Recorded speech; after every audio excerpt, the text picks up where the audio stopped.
السلام علیکم ورحمۃ اللہ وبرکاتہ۔ آج ایک ڈفرینٹ پرسپیکٹیو سے ہم بات کریں گے انشاءاللہ کہ جو اللہ کا رنگ ہے، اللہ کا رنگ جو ہے وہ ورچوئل معنی میں رنگ کا میں جب بات ہوگی تو اس کا مطلب کیا ہے کہ ایک ہماری ظاہری شکل ہے اور ایک ہماری اندرونی ہماری دل کی حالت ہے، ٹھیک ہے۔ تو اس آیت کے اندر جو پیغام ہے وہ یہ ہے کہ ہمیں اپنی اندرونی اور اپنی ظاہری حالت دونوں میں اللہ کا رنگ لے کر آنا چاہیے، ٹھیک ہے۔ کیونکہ جب اللہ کا رنگ ہمارے اندر ہوگا، جب ہمیں پتہ ہوگا کہ ہم نے وہ کام کرنے ہیں کہ جو ہمارا رب ہم سے چاہتا ہے، اور وہ ان چیزوں سے ہم نے اپنے آپ کو بچنا ہے، یعنی کہ اس رنگ میں نہیں آنا۔ کہتے ہیں رنگ میں رنگنے والی بات ایک وہاں ہم لوگ اپنی ڈیلی کمیونیکیشن میں بھی بولتے ہیں۔ اچھا تو اس میں دیکھیں بیسیکلی اب اس آیت کے اندر آپ دیکھیں کہ لکھا ہوا ہے صبغۃ اللہ، اللہ کا رنگ، ٹھیک ہے۔ صبغۃ اللہ، اس میں اس کا ہوگا مطلب کہ اللہ کا رنگ، یہ بیسیکلی مرکب اضافی اس کو کہتے ہیں، اور یہ صبغہ رنگ ہے، اور لاہی یہ اس میں زیر آ رہا ہے، تو یہ زیر کے اس میں یہ اس کے ساتھ ایسوسیشن آ گئی ہے کہ اللہ کا رنگ، ٹھیک ہے۔ وا کا مطلب ہوتا ہے اور، من مطلب ہو، ٹھیک ہے۔ ومن احسن، زیادہ اچھا ہے، من اللہ، اللہ سے رنگ میں، ٹھیک ہے۔ یعنی کہ بیسیکلی اب ہم یہ کہہ رہے ہیں نا کہ جو اللہ کا رنگ جس میں آ گیا تو اللہ سے بہتر رنگ کس کا ہے، ٹھیک ہے۔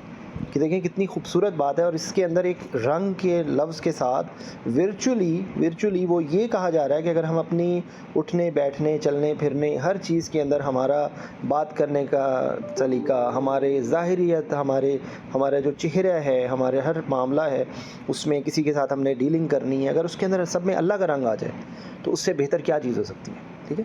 کہ ومن احسن مطلب احسن ہم اپنی زبان میں بھی بولتے ہیں کہ من اللہ، من کا مطلب سے ہوتا ہے، وہاں من ہے، من مطلب ہو ہے، اور یہاں پہ من ہے، من مطلب سے ہے، ٹھیک ہے، اللہ سے۔ وَنَحْنُ، واو کا مطلب اور، پھر دوبارہ سے نحنو، یہ جو ہم کہتے ہیں نا جو انگلش میں ورڈ یوز کرتے ہیں وی، تو انا کے لیے ہوتا ہے آئی جو ہوتا ہے وہ اس کے لیے لفظ ہوتا ہے عربی میں انا، اور نحنو کے لیے ہوتا ہے وی، ٹھیک ہے۔ تو اور ہم، لہو اسی کی، لام ہوتا ہے for, who is for he, تو یہاں پر بیسیکلی یہ ہو کا لفظ ہے یہ اللہ کے لیے آ رہا ہے، یہ تھرڈ پرسن کا جو پروناؤن ہوتا ہے یعنی کہ ہز، ٹھیک ہے۔ تو ہم یہاں پہ کہہ رہے ہیں کہ لہو اس کی، عابدون عبادت کرنے والے ہیں، ٹھیک ہے۔ عابدون جو ہے اس میں جمع کا اس میں صیغہ ہے، اور عابدون میں دیکھیں عبادت والا لفظ آ رہا ہے بیچ میں عبد، تو عابدون از فار پلورل۔ اور یہ جو دو طرح کے فعل ہوتے ہیں، ایک فعل ماضی ہوتا ہے اور ایک فعل مضارع ہوتا ہے۔ جو فعل ماضی ہوتا ہے وہ جو پریویس جو پاسٹ کی بات ہوتی ہے، اور جو مضارع ہے وہ پریزنٹ بھی ہوتا ہے اور فیوچر بھی ہوتا ہے، ٹھیک ہے۔ اردو انگلش میں ہمارے لیے پریزنٹ اور فیوچر کے لیے الگ ہوتا ہے، عربی کے اندر نا ایک ہی ہوتی ہے کنڈیشن، وہ مضارع اور جو فیوچر اور پریزنٹ دونوں کے لیے ریپرزینٹ کرتی ہے۔ اس کے اندر یہاں پر ہے کہ عبادت کرنے والے ہیں بیسیکلی، تو وہ اس کو اگر آپ دیکھیں، وہی میں بات کو پھر ریپیٹ کر کے ختم کر رہا ہوں اپنی بات کہ صبغۃ اللہ ومن احسن من اللہ صبغۃ ونحن لہ عابدون، ٹھیک ہے۔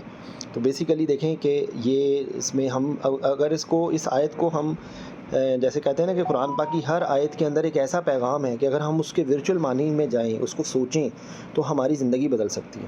تو یہ بھی ایک آیت میں نے اس کو انتخاب کی ہے، تو ہمیں اللہ سے یہ دعا کرنی چاہیے، اور ہر وقت ہر آیت سے جب ہمیں سمجھ آئے گا تو ہم دعا کریں گے نا، جب ہمیں سمجھ ہی نہیں آئے گی تو پھر ہم کیسے دعا کریں گے۔ تو بیسیکلی پیغام یہ ہے اس کے اندر کہ ہم اپنے اندر اللہ کا رنگ لیں، اور اللہ کے رنگ سے بہتر کیا چیز ہو سکتی ہے، اور ہم اسی کی عبادت کرتے ہیں، ٹھیک ہے۔ تو بیسیکلی اللہ ہم سب کو توفیق دے کہ ہم اپنے ظاہریت میں، اپنی باطن میں جو ہماری چھپی ہوئی چیز ہے وہ بھی اللہ کی رضا اور اللہ کی مرضی کے مطابق ہو، اور جو ہماری اپیرنس ہے، ہماری ظاہریت ہے، وہ بھی اللہ کے مطابق ہو، ٹھیک ہے۔ اور جب ہمیں یہ چیز اس وقت پیدا ہوگی جب ہمیں اس چیز کا احساس ہوگا کہ اللہ ہمیں دیکھ رہا ہے، ہم کہیں پر بھی چھپ جائیں، کہیں پر بھی چلے جائیں، تو وہ کہتے ہیں کہ ایک اندھیرے کے اندر ایک اندھیری بالکل چھوٹی سی ایک کالی مکھی کا پر کے ان کو بھی اللہ دیکھ رہا ہے، ٹھیک ہے نا۔ تو ہمیں اس چیز کا احساس ہونا چاہیے کہ ہم کہیں پر بھی چلے جائیں۔ وہ کہتے ہیں نا کہ کسی نے یہ بات کہی تھی کہ اگر کسی نے کوئی گناہ کرنا ہے تو ایسی جگہ جا کے کرو کہ جہاں پہ اللہ نہ دیکھ رہا ہو، ٹھیک ہے۔ تو اللہ ہماری شہرک سے زیادہ قریب ہے، اللہ کی جو رب کی ذات ہے اس نے ہمیں پیدا بھی کی ہے، وہ ہمیں چلا بھی رہا ہے، اور وہ قادر ہے کہ ہمیں کسی بھی وقت فنا کر سکتا ہے. تو اسی لیے کہتے ہیں نا انا للہ و انا الیہ راجعون. ہم نے جانا تو اللہ کی طرف ہی ہے. تو اللہ ہم سب کو یہ توفیق دے کہ ہم اللہ کے رنگ میں رنگ جائیں اور اپنی زندگی کو اللہ کے رنگ میں رنگ لیں. ٹھیک ہے. السلام علیکم ورحمۃ اللہ وبرکاتہ.